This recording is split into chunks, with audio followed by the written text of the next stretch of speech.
This is Democracy Now!, democracynow.org. I'm Amy Goodman with Juan Gonzalez. We end today's show looking at World AIDS Day, marked every year December 1st. In a new interview, the head of UNAIDS, Winnie Byanyima, has warned the COVID-19 pandemic may result in an increase in infections and deaths from HIV and AIDS. Now COVID has hit us and is pushing us further off track. We saw, especially in the first phase of the pandemic, 2020, we saw disruptions in prevention services. We saw fewer people coming to get the prevention tools, fewer people coming for testing, people dropping out of treatment because they were afraid of going to clinics and lining up for a long time, or they were restricted by the public safety measures. So we saw disruptions, but communities which are at the center of fighting HIV are resilient, are innovative. We saw them fighting back and restoring some of these services. But we do expect that in the coming years, we might see more deaths, we might see more new infections as a result of these disruptions. That was UNAIDS Executive Director Winnie Byanyima. We now go to Chicago, where we're joined by Steven Thrasher, professor at the Medill School of Journalism at Northwestern University, faculty member at Northwestern's Institute of Sexual and Gender Minority Health and Wellbeing. His forthcoming book, The Viral Underclass: The Human Toll When Inequality and Disease Collide. Professor Thrasher, your new piece for Scientific American is just out. Why COVID deaths have surpassed AIDS deaths in the United States. Please explain. It's really concerning that it's taken 40 years to get to about 700,000 AIDS deaths in the United States. But in less than 2 years, we've surpassed that number. We're already at about 800,000 COVID-19 deaths. It's a very different story when you look at it globally. We're at about 5 million AIDS deaths, 5 million COVID deaths globally, which is much, much less than the 35 to 40 million AIDS deaths that happen globally. So it's really concerning to think about why the U.S. is such an outlier here, and also to think about how can we as a society mourn and effectively think about the people we've lost and deal with our own grief when we're dealing with such an incredible scale of grief in such a little time. And Professor, what are some of the comparisons when it comes to inequality and and treatment, whether it was for AIDS or for in terms of COVID for testing, and then of course for the whatever drugs are brought forth to treat COVID?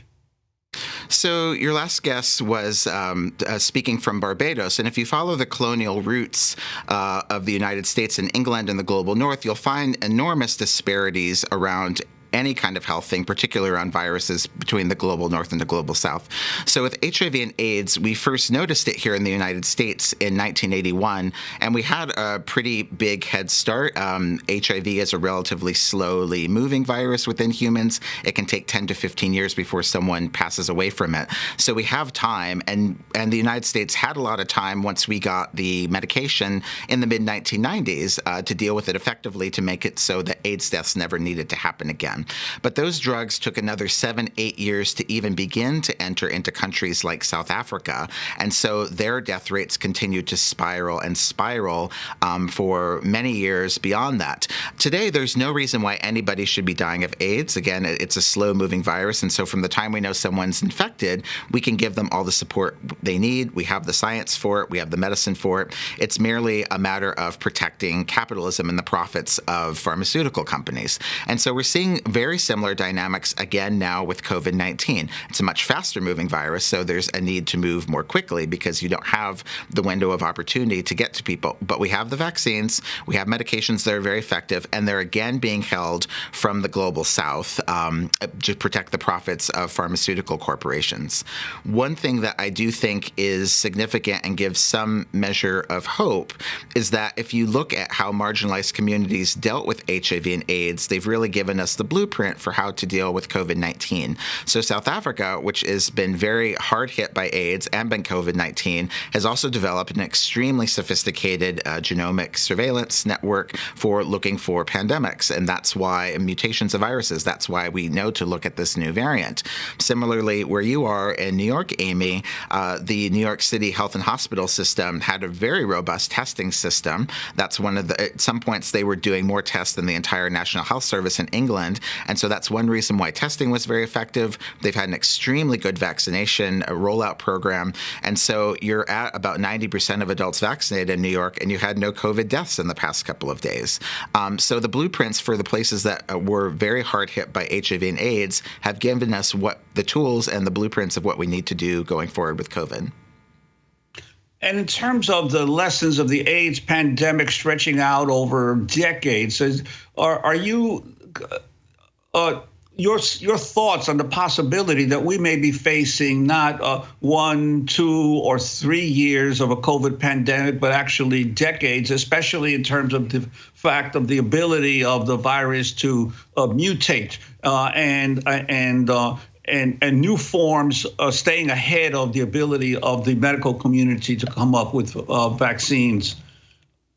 Well, we don't have to have anything like the scale of death that we had with AIDS with COVID-19. It does move faster, and the countries of the global north are dragging their feet and not putting muscle into getting these vaccines and technology and resources to make them in the global south. But if that were to happen, if those of us who are relatively well protected, who have been able to get vaccinated, can pressure our governments and these corporations to do the right thing, this pandemic does not have to drag on for that long. There is no vaccine for HIV. There's effective medications that make not only treatment of the person living with it well, but make it so that they're not likely to transmit the virus onward, but there's no vaccine for it. But there is a vaccine for COVID-19, and so we have the tools to end this pandemic in a much quicker period of time. Whether or not the systems of capitalism and colonialism and borders are going to allow for that is the political question we're facing right now. So again, the summary of your piece is really the headline and the subtitle. On World AIDS Day, why have COVID deaths surpassed AIDS deaths in the U.S., and why global COVID deaths are a fraction of global AIDS deaths? Continue on that second point. I think that countries around the world and societies around the world have dealt largely with COVID-19 better than the United States. The U.S. has had every advantage of time and money and resources. We were rolling out the vaccines first, but we've dropped to 50 of the countries who, in terms of our vaccination rate. So other countries have done better measures. Other countries are not as mobile as the U.S. Americans move around quite a bit. We're still allowed to travel around the world to many places. And we also, this pandemic shows the limits of thinking the United States as a singular entity. So in cities like New York, the pandemic is doing relatively well. In the Deep South, it's not doing very well in places where there are low vaccination rates and without mask mandates. So that's one of the reasons why this has continued to spiral. And I think that we've seen a very different thing with HIV and AIDS, which initially entered into specific marginalized communities. Gay men, transgender people who'd been homeless, incarcerated, or were dealing with addiction. And those communities dealt with very specific ways to protect one another and learn together how to protect one another. There was no real such thing as what's called bug chasing amongst gay men, where conservatives would accuse gay men of trying to get the virus. That did not happen from the level of gay activists or leaders in any way. But the opposite has happened in the U.S. with COVID-19. We have politicians and we have radio hosts and conservatives and media who are actively encouraging people to bug chase. They're telling them to go out and get the virus. They're telling them that this is all a hoax. And so that's created a very different environment from how HIV and AIDS played out in the United States, and a very different environment from how it's playing out in other parts of the world, where if other countries have dealt with pandemics like AIDS before, their leaders are not going to be as likely to encourage their citizens to not take this pandemic seriously. And we only have about 30 seconds, but I'm wondering if you could comment on how China has managed, the place where the coronavirus started has managed to tamp down and almost eliminate the virus. Yeah, China has had a total number of deaths that are less than some days in the United States. They took seriously the element of time. Once they saw that this pandemic was happening, they put all elements of state power together to stamp it out. And the United States simply has not done that. We have not taken advantage of the time and the resources we have.